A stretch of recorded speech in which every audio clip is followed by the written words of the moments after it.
হাইকোর্টে বড় ধাক্কা, ময়ূখ রঞ্জন ঘোষের মামলা থেকে রেহাই নয়, তদন্তে সহযোগিতার নির্দেশ। ময়ূখ রঞ্জন ঘোষ এবং আর বাংলার জন্য মহা বিপদ।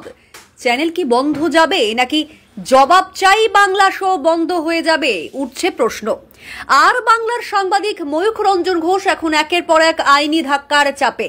কলকাতা হাইকোর্টে দায়ের করা পিটিশনে মামলা থেকে রেহাই চাইলেও তা খারিজ করে দিয়েছেন বিচারপতি। এর ফলে ময়ূখ রঞ্জনের বিরুদ্ধে আইনি জটিলতা আরও গভীর হলো। কিন্তু কিছুদিন আগে আর বাংলার বিতর্কিত টক শো জবাব চাই বাংলাতে ময়ূখ রঞ্জন ঘোষ এক চরম বিভাজনমূলক মন্তব্য করেন।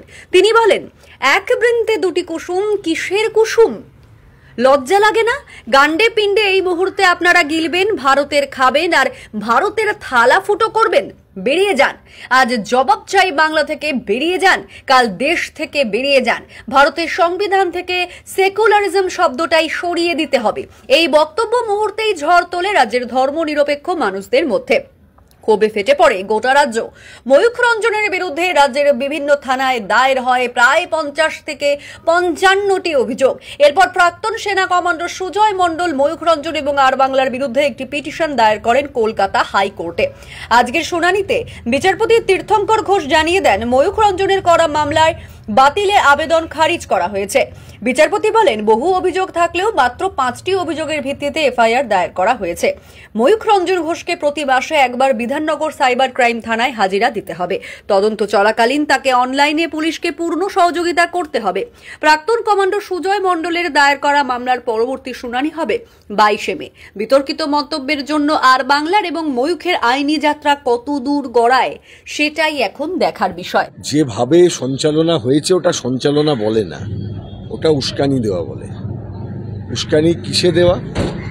উস্কানি আমাদের দেশের ধর্মনিরপেক্ষ রাষ্ট্রে থাকা কোটি কোটি ধর্মনিরপেক্ষ মানুষের বিরুদ্ধে দেওয়া।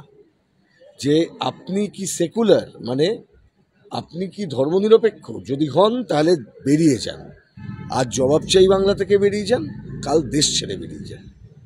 মানে সেকুলার হলে তাকে দেশের বাইরে যেতে হবে, এটা ওনার আন্ডারস্ট্যান্ডিং। যেটা বারবার শুনেছেন, ওনার আইনজীবী, স্বনামধন্য আইনজীবী জেঠমালানি সাহেব, তিনিও তার আর্গুমেন্টের মধ্যে তিনি বারবার করে বলার চেষ্টা করছেন, হোয়ার ইজ দি অফেন্স। আমরা বলার চেষ্টা করেছি এটা অফেন্স না হলে কোনটা অফেন্স। কোনো ব্যক্তি কি বলতে পারেন আমার সংবিধানের এটা পছন্দ নয় তাই ওটাকে তুমি সমর্থন করো, সংবিধানকে, তার জন্য তুমি বেরিয়ে যাও, আর আমি সংবিধান সমর্থন করি না, আমি থাকবো? এটা বলতে পারে কেউ? তাহলে এটা কোনো অফেন্স নয়। তাহলে আমাদের দেশের সংবিধানের পক্ষে যারা কথা বলবেন, যারা সেকুলারিজমের পক্ষে কথা বলবেন, তাদেরকে লোকে উল্টোপাল্টা কথা বলবেন, তাদেরকে লোকে তাদের বিরুদ্ধে উস্কানি দিয়ে যাবেন, সেটা মেনে নিতে হবে। আদালত প্রাথমিকভাবে যেটা বলেছেন সেটা হচ্ছে এখনো পর্যন্ত ওই বোধহয় 5টা বোধহয় জায়গাতে এফআইআর হয়েছে, ইনক্লুডিং আমাদের সুজয় মণ্ডল, যিনি নিজেও একজন এক্স আর্মি অফিসার, তিনি নিজে মামলাকারী।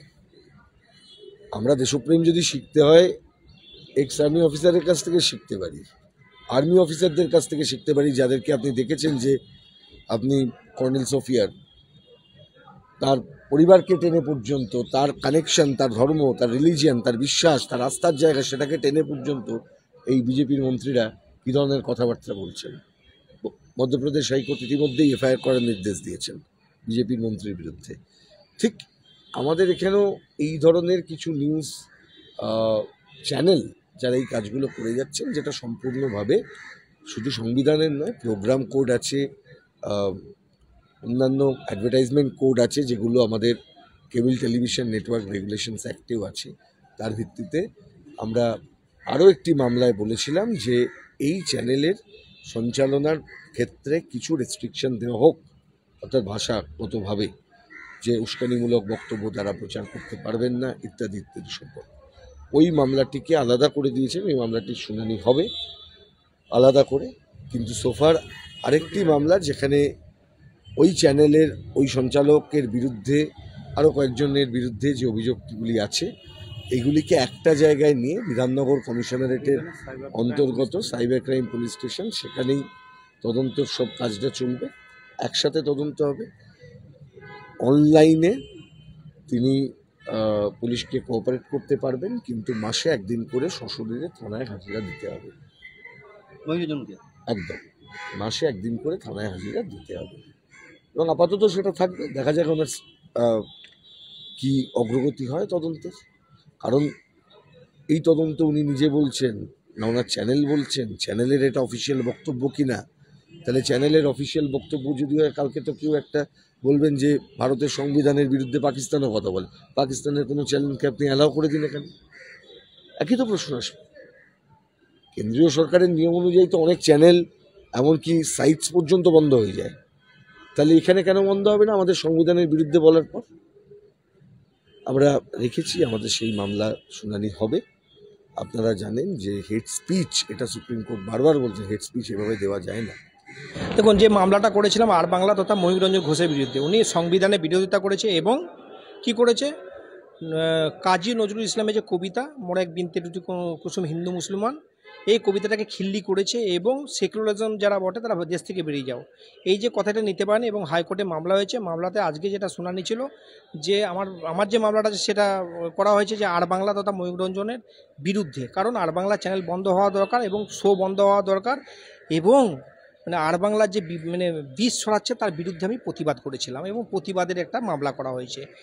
আর আজকে যেটা হলো, আজকে যে মামলাটা করে উনি যে হাজার সংখ্যক মানে জনতা যারা মামলা করেছে তাদের মামলাটা খারিজ করার জন্য উনি বলেছিল, কিন্তু খারিজ করেন। এক্ষেত্রে ওনাকে ডাইরেক্ট ডিরেকশন দেওয়া হয়েছে, কোর্ট থেকে মহামান্য বিচারপতি ডিরেকশন দিয়েছে যে এই মামলা টোটাল সার্ভার ক্রাইমের আন্ডারে চলে যাক বিধাননগর, এবং ওনাকে অল টাইম যে কোনো মামলার জন্য ভিডিও কলে ওনাকে সাক্ষাৎকার দিতে হবে, এবং মাসে একবার কমসে কম ওকে এসে সাক্ষাতে ওকে সার্ভার থানাতে প্রেজেন্ট হতে হবে। এটা একটা বিরাট বড় নৈতিক জয় এবং সংবিধানের জয় এবং ভারতবর্ষের সাধারণ নাগরিক এবং পশ্চিমবাংলার মানুষের জয়।